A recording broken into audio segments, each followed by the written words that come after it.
मैं power division पे रहूँगा कि पावर डिवीज़न में आप ज़रा नाज़रीन को एक्सप्लेन करें कि एक आम आदमी तक आप एक्सप्लेन करें कि ये पावर डिवीज़न में मौजूदा हुकूमत क्या कर रही है।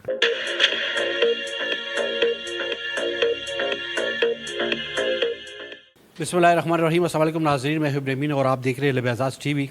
जिस शख्सियत के साथ पेशी फरमाओ कि सितारों के मुख्ताज नहीं, उसामा मेला साहब हमारे साथ मौजूद है। सर, आपका बहुत बहुत शुक्रिया। आपका शुक्रिया जी, बहुत शुक्रिया। सर, अभी आप लोगों ने आकब में चेयर्स अभी वैसे की वैसी पड़ी, आप लोगों ने बड़ी जोरदार प्रेस कॉन्फ्रेंस की, लेकिन मैं भी कि अल्लाह करे कि मीडिया नहीं चलाए हो, लेकिन उस तरह से आप लोगों की आवाज़ नहीं पहुंची, तो मैंने मुनासिब समझा कि आपसे ज़रा इंडिविजुअली एक्सक्लूसिव गुफ्तगू हो। बजट 2026-27 कैसे देख रहे हैं?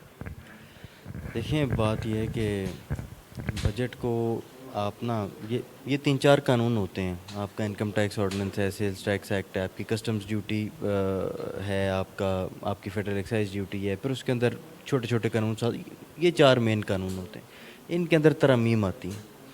बेसिकली जब आप इसको इस एंगल से देखेंगे ना कि रिलीफ कितना दिया लोगों को, या जहाँ पे आप ख़र्चे कर रहे हैं, हुकूमत पार्लियामान से पैसा मांग रही है।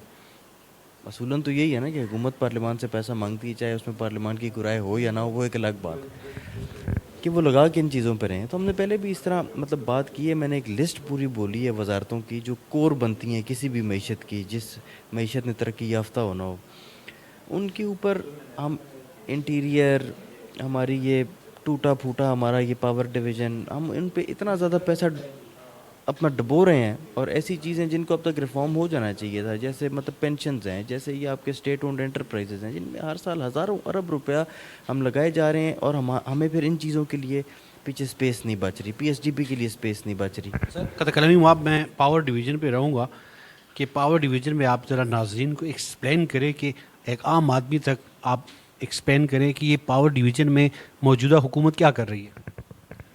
देखिए, पावर डिवीज़न में मैं इस मिसाल से शुरू करता हूँ कि ये तो सब ने सुना हुआ है कि 42,000 मेगावाट हमारे पास बिजली मौजूद है। ये इसको हम कहते हैं इंस्टॉल्ड कैपेसिटी। हमारी डिमांड होती है गर्मियों में भी वो 18-20,000 मेगावाट। एक तो हमारे मुआहदे ये हैं कि जो ऊपर वाला 20,000 है ना, चाहे वो बनाएं ना बनाएं, चाहे हम इस्तेमाल करें ना करें, हमने उनको पैसे देने हैं। इस चीज़ से हमारा सर्कुलर डेट जो है, जिसकी आप बार बार बात सुनते हैं कि हज़ारों अरब में चला गया है, ये हम मुख्तलिफ मद में दे रहे हैं, मुख्तलिफ टैक्सेस वगैरह में दे ये रहे आप अपने बिलों में दे रहे हैं। ये आप अपने बिलों में दे रहे हैं, और साथ फिर आप पे इसीलिए टैक्स का बोझ भी ज़्यादा है। ठीक है, टैक्स के रेट्स ज़्यादा हैं, कारोबारी भी दे रहा है, तनख्वाहदार भी दे रहा है, जीएसटी 18%, इन चीज़ों की वजह से। अच्छा, अब बात ये हो रही थी कि सादा अल्फाज में समझाया जाए। एक तो 40,000 वो हो गया आपका, एक वो कैपेसिटी वाला प्रॉब्लम आ गया।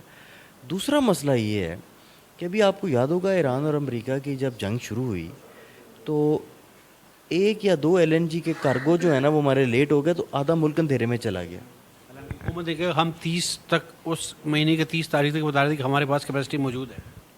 हो रही थी लोड शेडिंग। अच्छा, अब उसकी वजह क्या है? उसकी वजह ये है कि जो बिजली आपका जनूबी पाकिस्तान में बन रही है ना, आपने ग्रिड में इन्वेस्ट, आप ये जो जनरेशन आप देख रहे हैं, किधर 42,000 मेगावाट, किधर आपकी ज़रूरत 20,000 की।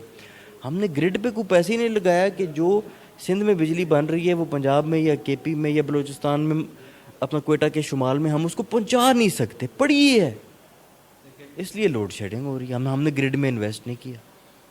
आज हम इस नैज पे हैं कि 2 हमारे एलएनजी के कार्गो लेट हो जाते हैं, तो आधा मुल्क जो है वो अंधेरे में चला जाता है। ये आपकी मोटी मोटी कहानी है बिजली की।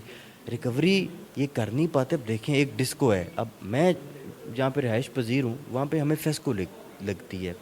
फेस्को की बहुत ज़्यादा रिकवरी होती है, 100% रिकवरी के करीब है तकरीबन वो। बाकी आपकी अपना पेस्को, हेस्को, लेस्को, इवन लाहौर वाली जो है, देखिए कोई तुक बनती है कि लाहौर में जो है लोगों, अब लाहौर के गिरदोरवां में लेस्को जो है, लाहौर, कसूर, इस तरह के जो इलाके हैं, यहाँ पे लोग बिल ना दें।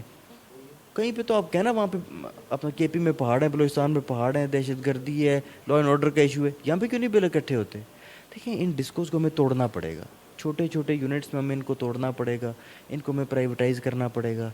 प्राइवेटाइज़ उनको कर, अब जो फेस्को है वो तो को उसको वो तो को नुकसान पहुँचा ही नहीं रही, وہ تو لاس میں ہے ہی نہیں، اس کو کیا کرنا ہے آپ نے پرائیویٹائز کر کے؟ جو نقصان کر رہی ہیں ان کو پرائیویٹائز کرنا چاہیے.